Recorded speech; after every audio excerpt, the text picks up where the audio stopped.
Bonjour à toutes et à tous et bienvenue sur French Coder. Alors bienvenue dans ce nouveau tutoriel complet où je vais vous apprendre à créer une jolie page web moderne et assez artistique mais toute simple en HTML et CSS.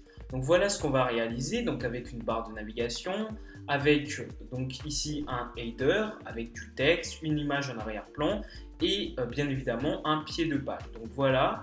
Donc comme vous pouvez le voir, c'est assez joli. Donc ça, avec la petite barre de navigation qui s'accroche en haut de la page lorsqu'on descend, lorsqu'on scrolle en fait. Donc comme vous pouvez le voir, c'est assez sympa et surtout c'est facile à faire. Donc avant de commencer le tutoriel, je vous invite à vous abonner à mon compte Instagram French Coder où je publie régulièrement des astuces, des conseils, des tutoriels à propos du développement web et où également quotidiennement je vous mets des petits quiz en story pour vous entraîner dans le développement web. Donc on va tout de suite commencer le tutoriel. Donc ce que je vais venir faire, c'est de déjà enlever tout ça. Voilà. Donc vous créez donc votre fichier HTML et votre fichier CSS. Donc encore une fois, je vais enlever tout ce qu'il y a à l'intérieur. Voilà, donc on va commencer à partir de 0. Voilà, donc comme vous pouvez le voir, c'est une page blanche. Alors ce qu'on va commencer par faire, c'est déjà de créer une section. Alors une section, voilà, vous utilisez les balises section et je vais par exemple l'appeler page.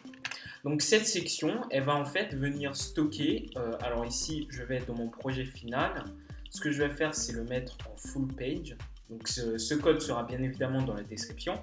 Alors ici, donc la page section va tout simplement correspondre à tous les éléments de notre page à part comment on appelle ça, le pied de page. Pourquoi? Tout simplement parce que comme vous pouvez le voir ici, tous nos éléments possèdent une marge. Donc ils sont espacés de notre balise body. Alors que là, le pied de page, lui, est collé au corps de notre page, c'est-à-dire à la balise body. Du coup, je vais regrouper tout ça dans une section, donc la barre de navigation et le header, pour pouvoir appliquer une marge. Et ensuite, tout simplement, le pied de page, je vais le faire sortir de cette section. À l'intérieur de la section, qu'est-ce que je vais faire? Je vais tout simplement donc créer ma barre de navigation. Alors, je vais mettre un commentaire, je vais écrire barre de navigation. Voilà. Alors, je vais copier ça et ce que je vais faire, c'est tout simplement de mettre un fin de la barre de navigation. Alors pour la barre de navigation, je vais tout simplement utiliser la balise NAV, donc la balise nav. À l'intérieur de cette barre de navigation, donc je vais créer une div, donc une boîte, qui va s'appeler onglet, donc qui va venir stocker tous nos onglets. Donc tout simplement dans la div onglet, ce que je vais faire, c'est de créer plusieurs liens. Donc je vais par exemple créer 3 liens, donc je vais enlever le href, mais vous pouvez laisser si vous voulez par exemple lier d'autres fichiers ou des pages web.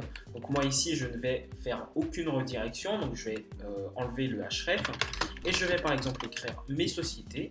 Donc je mets du texte au hasard, donc création, de toute façon c'est pas une page que je vais publier, donc je vais écrire contacter, voilà. Donc si j'actualise ma page, regardez, on a bien nos liens qui s'affichent correctement. Alors ensuite, ce que je vais faire, c'est tout simplement de créer une autre div, donc à côté de notre div onglet, mais cette fois-ci, je vais appeler buttons. Buttons qui va tout simplement stocker les boutons de notre barre de navigation. Donc ici, j'ai déjà un compte et s'enregistrer. À l'intérieur de cette div button, donc je vais créer une balise button et je vais l'appeler par exemple, je vais lui attribuer la classe login et donc par exemple, je vais écrire j'ai déjà un compte. Et ensuite, je n'ai qu'à copier cette balise et de la coller juste en dessous. Et ce que je vais faire, c'est tout simplement de créer un autre bouton, mais cette fois-ci de classe register pour s'enregistrer. Voilà. Tac. Et maintenant, si j'actualise ma page, regardez, on a bien nos boutons et nos onglets. Alors, une fois qu'on a terminé avec ça, ce qu'on va venir faire, c'est de maintenant styliser tout ça dans notre fichier CSS. Alors ce que je vais d'abord faire, regardez ici, en fait notre police par défaut est super moche.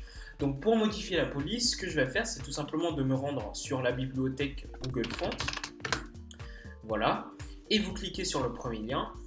Et ensuite, par exemple, sur cette page, vous descendez et par exemple, je vais choisir cette police. Donc la police Lato. Je clique dessus. Donc ce que je fais, c'est, je vais prendre, imaginons Regular 400, donc je sélectionne le style, je clique sur Import, je copie le code CSS qui génère, je le colle au-dessus, donc tout en haut de notre fichier CSS, et ensuite je copie la font family. De notre balise body, je vais tout simplement coller le code de la font family. Donc maintenant, si j'actualise, regardez, on a bien notre police qui s'est modifiée. Super. Alors maintenant, ce qu'on va faire, toujours dans notre balise body, pourquoi pas modifier la couleur d'arrière-plan. Pour cela, je vais mettre une couleur dark, donc une couleur sombre, 141 414. Donc si j'actualise, on a notre couleur qui s'applique. Alors ce que je vais faire aussi, c'est d'enlever déjà toutes les marges. Donc je mets un padding de 0 et une margine de 0. Alors je vais mettre un point virgule ici pour éviter de commettre des erreurs. Voilà. Alors ce que je vais faire aussi, regardez ici, notre texte disparaît. Il ne disparaît pas complètement, tout simplement parce que c'est juste la couleur qui s'est modifiée. Donc pour pouvoir voir le texte, en fait, on va modifier la couleur en blanc. Donc tous les éléments de notre page auront pour couleur blanc, à part si après on va modifier les couleurs avec d'autres propriétés CSS, mais ça c'est pour plus tard. Voilà, donc une fois qu'on a terminé tout ça, donc on va pouvoir passer à la page, donc à la balise page, donc à la div page, qui stocke en fait tous nos éléments, comme je vous l'ai dit, donc tous ces éléments avec la barre de navigation et le header, sauf tout simplement le pied de page. Alors, ce que je vais faire, c'est déclarer donc page dans mon fichier CSS. Et donc, ce que je vais faire, c'est tout simplement d'appliquer la marge, comme je vous l'ai dit, une marge de 20 pixels en haut et en bas, et une marge extérieure, attention, donc de 80 pixels sur les deux côtés, droite et gauche. Donc là, on a bien une marge de 80 pixels à gauche et à droite de notre div, et une marge de 20 pixels en haut et en bas, mais en bas, vous ne voyez pas, tout simplement parce qu'on a juste une barre de navigation toute simple. Alors maintenant, qu'est-ce qu'on va venir faire? C'est tout simplement de nous occuper de notre barre de navigation. Alors pour cela, tout simplement, je vais déclarer nav. Alors déjà, je vais mettre des commentaires pour ne pas me perdre. Donc je vais par exemple écrire barre de navigation. Voilà.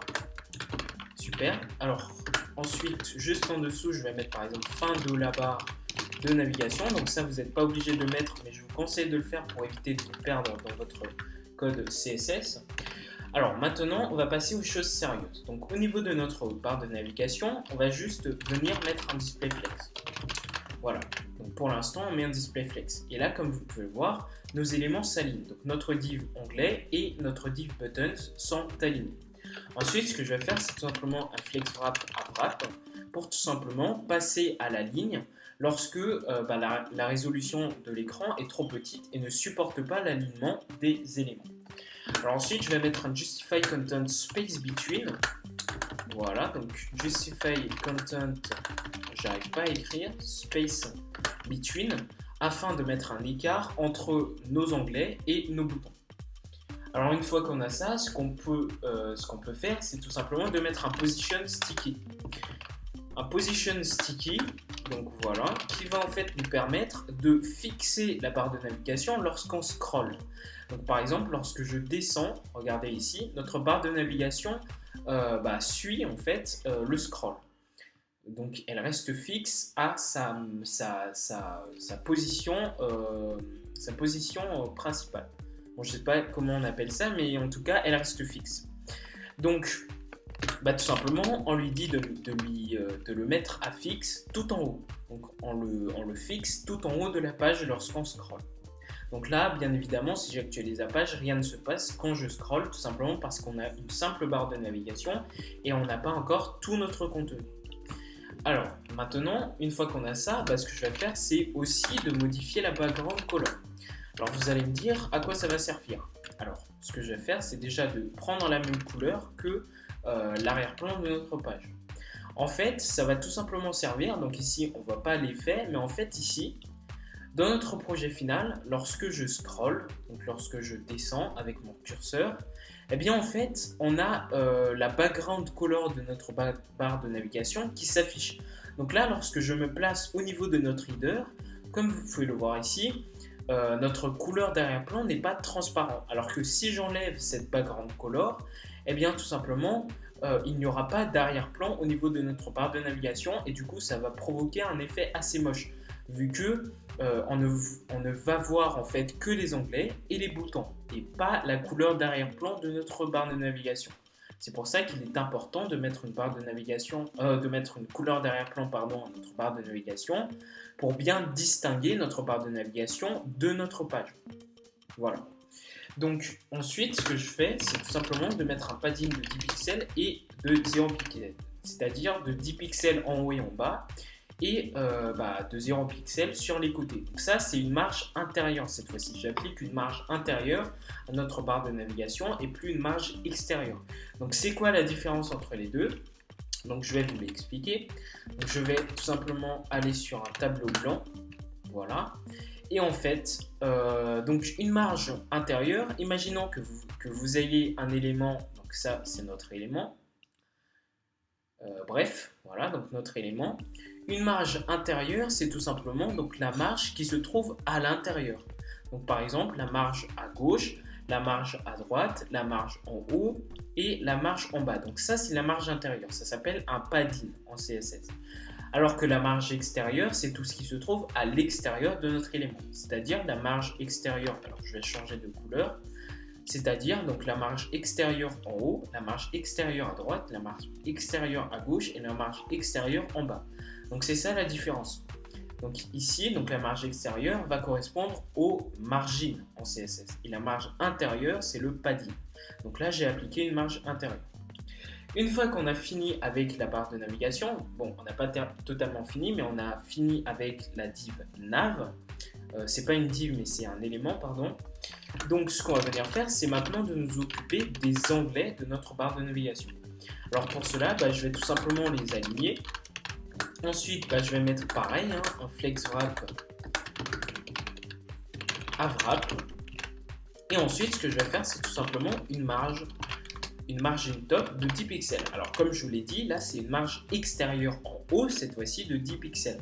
Donc c'est la marge qui se trouve ici. Donc si j'actualise ma page, regardez, en fait, donc vous n'avez pas vu, si j'enlève la margin top, en fait notre texte remonte. Mais maintenant, si je mets une margin top de 10 pixels, il descend. Alors ici, vous allez me dire, ça sert à rien de faire ça, ça va juste décaler les onglets de nos boutons. Et non, parce qu'en fait, plus tard, on va venir appliquer des styles à nos boutons. Donc ici, comme vous pouvez le voir dans notre projet final, on a nos boutons qui sont un peu plus gros. Et en fait, ça va nous permettre d'aligner correctement nos onglets à nos boutons. Alors, une fois qu'on a fait ça, ce qu'on va pouvoir faire, alors ici, je pense, je vais quand même réduire donc, la marge parce qu'elle est un peu trop élevée. Voilà, donc là, j'ai réduit ma marge. Alors ensuite, ce que je vais faire, c'est de tout simplement donc mettre une nav onglet. Mais cette fois-ci, je spécifie A. Donc A, à quoi ça va servir? C'est tout simplement nos onglets en question.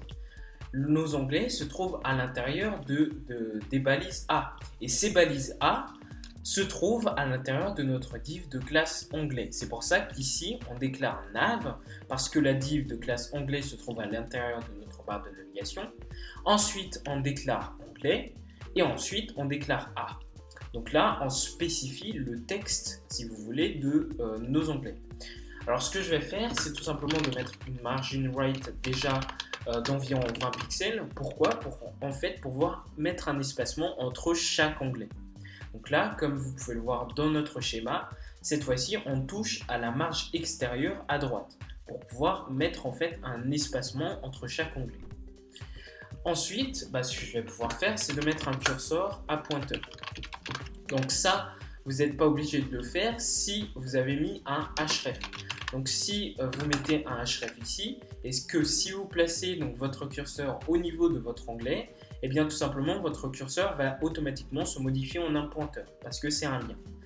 Ici, moi je n'ai pas mis de href, donc je suis obligé de mettre un curseur pointeur pour pouvoir modifier mon curseur en un pointeur lorsque je le place au niveau de l'onglet. Alors ici, vous avez remarqué que lorsque je place un href, eh bien tout simplement le texte se modifie, donc la couleur devient violette et on a un underline. Alors pour éviter cet effet, ce que vous pouvez faire, c'est tout simplement de mettre un text decoration à none et vous modifiez la couleur tout simplement en blanc. Voilà. Donc si j'actualise la page, regardez, on a bien le lien qui s'affiche correctement. Alors moi, je vais enlever tout cela, tout simplement parce que, comme je vous l'ai dit, je vais enlever la href. Voilà. Alors maintenant, ce qu'on va pouvoir faire également, c'est de sortir de cette balise et cette fois-ci, on va modifier nos boutons.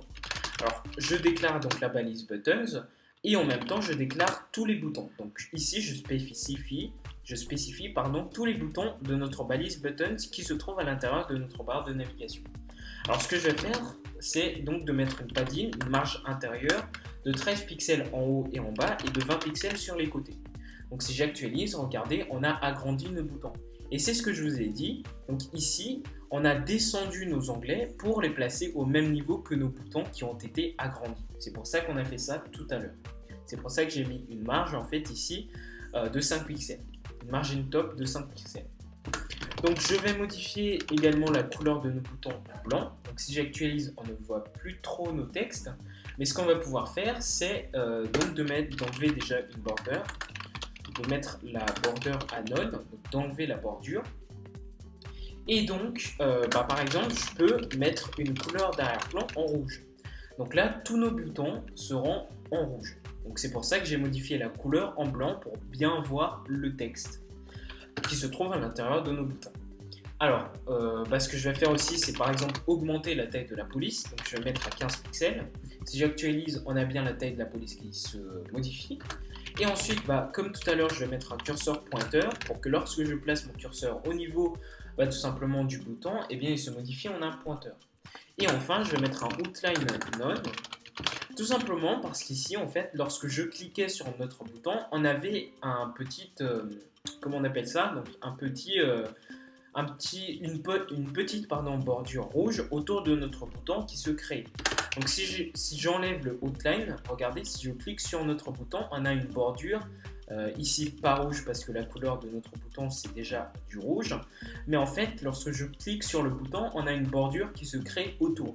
Pour enlever cette bordure, il suffit de mettre un outline à none. Voilà. Alors moi je vais enlever la background color tout simplement parce que je vais appliquer des styles propres à nos boutons, à chaque bouton. Alors, comme je vous l'ai dit, donc ici, on va venir par exemple déclarer button, non pas button, mais login, tout simplement parce que je veux appliquer en fait un style propre au bouton login. Donc, au bouton, j'ai déjà un compte. Alors, ce que je vais faire, c'est par exemple, tout simplement de modifier la couleur d'arrière-plan. Donc, je modifie la couleur d'arrière-plan. Je mets en inherit qui va permettre de prendre le couleur de son parent. Donc si j'actualise, regardez, la couleur d'arrière-plan disparaît. Et enfin, donc je vais mettre par exemple un margin right de 10 pixels et un color pour modifier la couleur du bouton. Donc pas du bouton mais du texte sur le bouton. Donc je vais mettre 8F, 8F, 8F. Donc si j'actualise, regardez, on a une couleur grise qui apparaît. Alors ici, je peux très bien enlever la couleur au niveau du bouton, de tous les boutons en fait, de tous les éléments qui ont pour nom button. Donc si j'actualise, regardez, la couleur n'est plus en blanc. Mais ce qu'on va pouvoir faire, bien évidemment, c'est de copier-coller ce code. Et pour le second bouton, donc de classe register, ce que je peux faire, c'est faire la même chose, mais cette fois-ci, modifier la background color. Donc, je vais mettre une couleur, par exemple, la F54266. Voilà, donc une couleur rose. Et cette fois-ci, ici, je peux tout simplement modifier la couleur en blanc. Et voilà, on a bien nos deux boutons de créer. Donc voilà, on a terminé avec notre barre de navigation. Donc comme vous pouvez le voir, ça ressemble à peu près à ce qu'on a dans le projet final. Donc ici, on a bien notre barre de navigation de créer. Alors maintenant, ce qu'on va venir faire, c'est de nous occuper de notre header. Alors pour cela, ce qu'on va venir faire, c'est déjà de sortir de notre div de classe nav, donc de notre barre de navigation. Alors ce qu'on va venir faire ensuite, c'est de créer une nouvelle balise qu'on va appeler header. Alors je vais ensuite mettre des commentaires, comme je vous l'ai dit, pour mieux structurer notre page, pour mieux nous repérer dans le code. Voilà, donc je vais refermer le commentaire, donc fin du header, parfait. Et donc à l'intérieur de notre header, ce qu'on va juste venir faire, c'est d'afficher en fait le texte qui se trouve ici. Donc je vais le copier et je vais le coller dans notre balise H1. Donc si j'actualise, regardez, on a bien notre texte qui s'affiche. Mais maintenant, ce qu'on va venir faire, c'est de tout styliser tout ça dans notre fichier CSS. Alors pour cela, je vais tout simplement créer une nouvelle partie que je vais appeler partie header. Je referme le commentaire, donc fin de la partie header. Et donc dans la partie header, tout simplement, je vais spécifier notre header. Donc notre header qui se trouve à l'intérieur de notre balise page. Mais bon, on n'est pas obligé de non plus à chaque fois être très précis en spécifiant tous les paramètres. Donc mettre un header suffit largement. Donc bien évidemment, vous devez absolument mettre un seul header à l'intérieur de votre page et non plusieurs. Tout simplement parce qu'ici, je déclare un header, mais si vous en avez plusieurs, toutes les propriétés seront appliquées à tous vos headers. Donc il est préférable de ne mettre qu'un seul header au niveau de votre page. Alors ce qu'on va venir faire, c'est de mettre un margin top de 40 pixels déjà, pour mettre une marge extérieure de 40 pixels sur tous les côtés. Et ce que je vais faire, regardez bien, c'est tout simplement d'afficher l'image qui se trouve ici, donc à l'arrière-plan de notre header. Pour cela, donc, ce qu'on va venir faire, c'est de mettre un background URL. Voilà, donc vous écrivez bien background .url. Et entre les apostrophes ici, vous allez copier l'URL de votre image. Vous allez coller l'URL de votre image. Alors pour cela, moi je vais juste me rendre dans mon projet final. Et ce que je vais faire, c'est de juste copier l'URL de l'image que j'ai normalement dans mon fichier CSS. Voilà, juste ici. Donc si je copie ça, je le colle à l'intérieur de notre background URL. Donc maintenant, si j'actualise ma page, regardez, on a bien l'image qui s'affiche. Mais elle ne s'affiche pas correctement. Pourquoi? Tout simplement parce qu'ici, je vais par exemple mettre un header H1 et je vais appliquer des marges des marges intérieures pour pouvoir voir l'image. Donc pour cela, par exemple, je vais aligner le texte. Donc je vais mettre un text align center. Alors en profitant pour modifier la taille du texte à 60 pixels. Je vais également mettre un padding de 150 pixels. Et voilà, donc si j'actualise, regardez, maintenant on voit l'image et on a en même temps agrandi notre texte et on l'a centré grâce au Text Align Center. Alors ici, on a un effet dégueulasse au niveau de notre image. Alors comment faire pour afficher une seule image comme dans notre projet final, juste ici? Alors ce que vous allez faire, en fait, c'est tout simplement super simple. Donc pour cela, ce qu'on va venir faire, c'est de mettre un background repeat, voilà, à no repeat, pour dire au CSS de ne pas répéter notre image. Donc si j'actualise, regardez, on n'a plus qu'une seule image.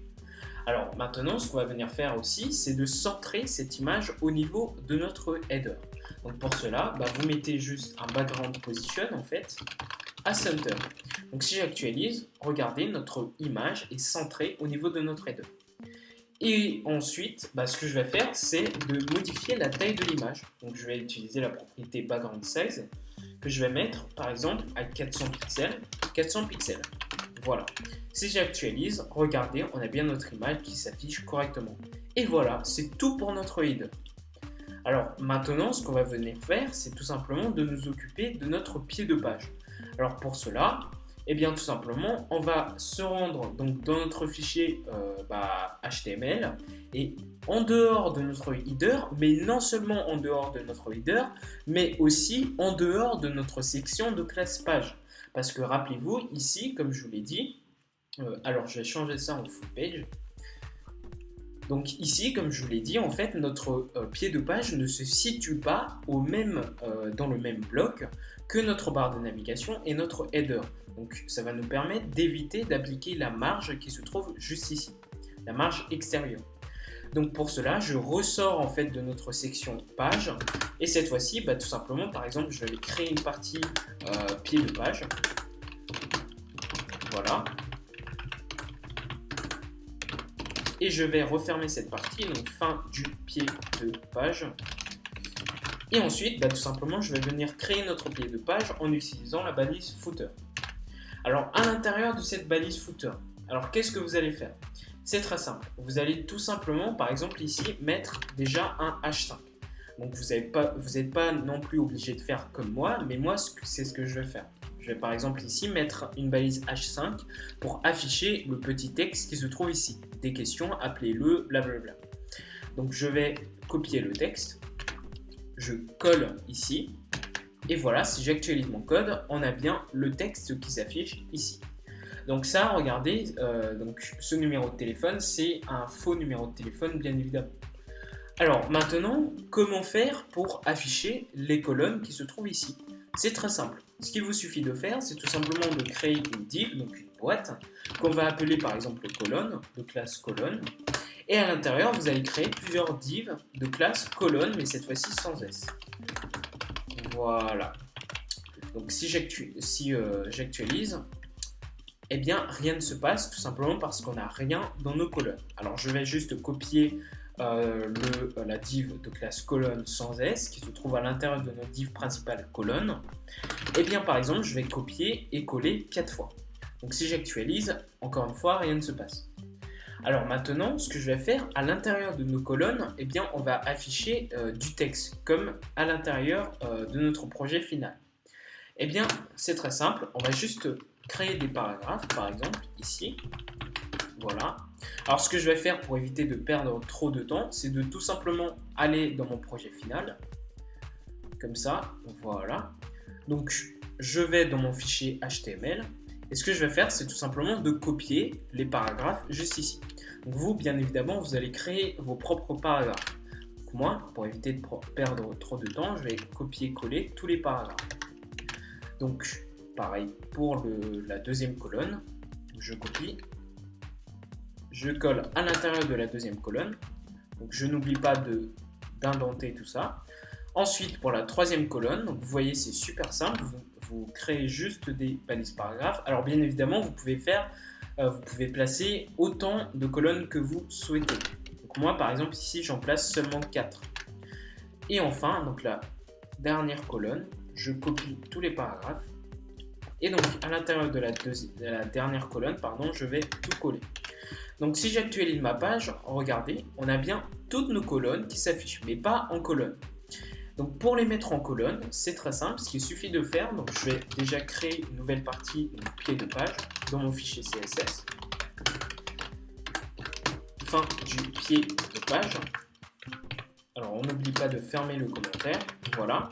Et donc je déclare mon footer, et ce que je vais venir faire, c'est de tout simplement, donc déjà, par exemple, modifier la couleur d'arrière-plan de notre footer.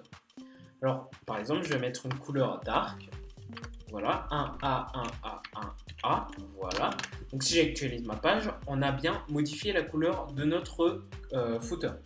Alors, ce que je vais faire aussi, je vais en profiter qu'on soit dans notre div footer, pas div, j'arrête pas de dire div, mais notre élément HTML footer, pour appliquer certaines marges intérieures.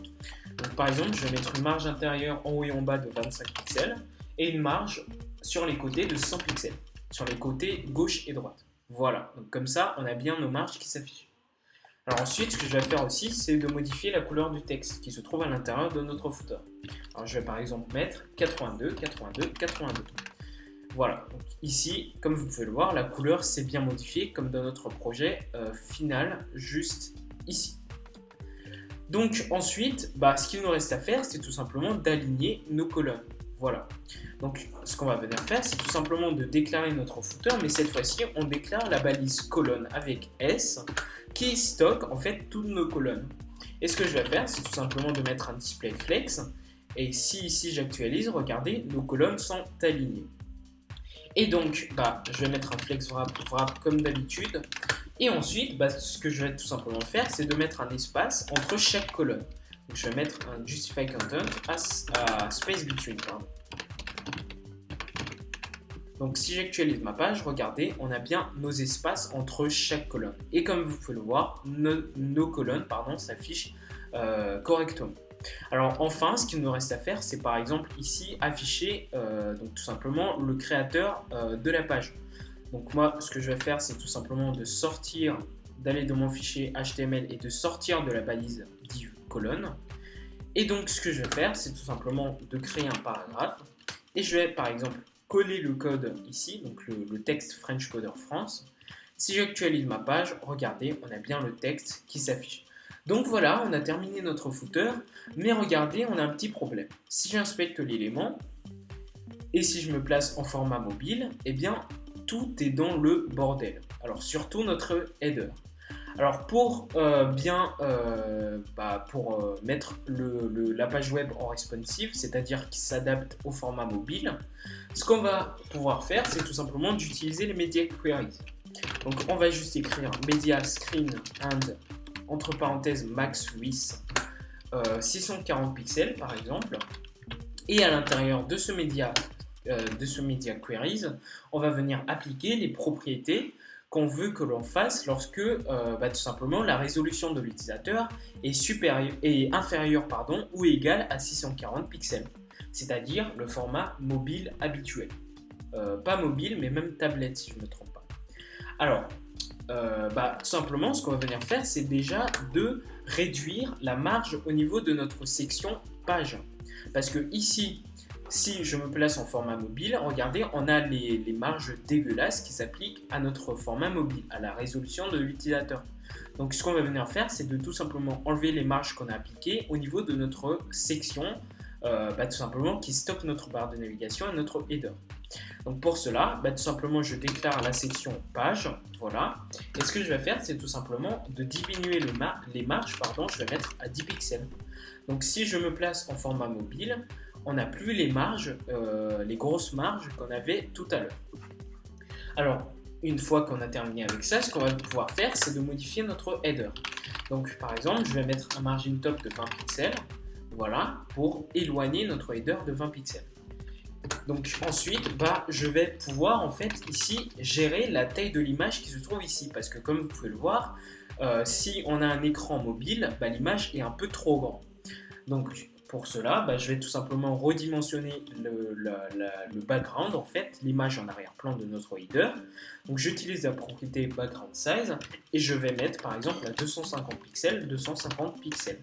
Si j'actualise, la taille de l'image, regardez, est bien redimensionnée. Alors ensuite, ce qu'on va pouvoir faire, c'est aussi de redimensionner notre texte H1. Donc notre titre qui se trouve au-dessus de notre header. Alors pour cela, je vais par exemple mettre un font size de 30 pixels. Donc si j'actualise, la taille du texte est bien modifiée. Et ensuite, par exemple, je peux réduire les marges intérieures. Donc je vais mettre par exemple à 100 pixels. Et là, regardez, nos marges intérieures se sont réduites. Et enfin, ce qu'on peut faire, c'est par exemple aussi masquer les onglets qui se trouvent ici, parce que ça gêne un peu le visuel. Alors pour cela, on va pouvoir déclarer notre barre de navigation et déclarer notre div onglet. Et enfin, mettre un display. Si j'actualise, regardez, notre div qui stocke nos onglets a disparu. Et comme vous pouvez le voir, notre page s'adapte au format mobile. Donc si je referme ça, comme vous pouvez le voir, il s'adapte également au format paysage, c'est-à-dire au format ordinateur. C'est parfait, on a terminé tout simplement ce tutoriel. Donc comme vous pouvez le voir, la page s'affiche correctement. On a bien notre barre de navigation, notre header, donc on a bien également notre pied de page. Donc comme vous pouvez le voir, c'est assez sympa, en plus c'est moderne, donc c'était le but du tutoriel. Et c'est facile à faire. Et voilà, donc je vous invite également à vous abonner à mon compte Instagram encore une fois pour ne rien rater. Et moi, je vous dis à la prochaine.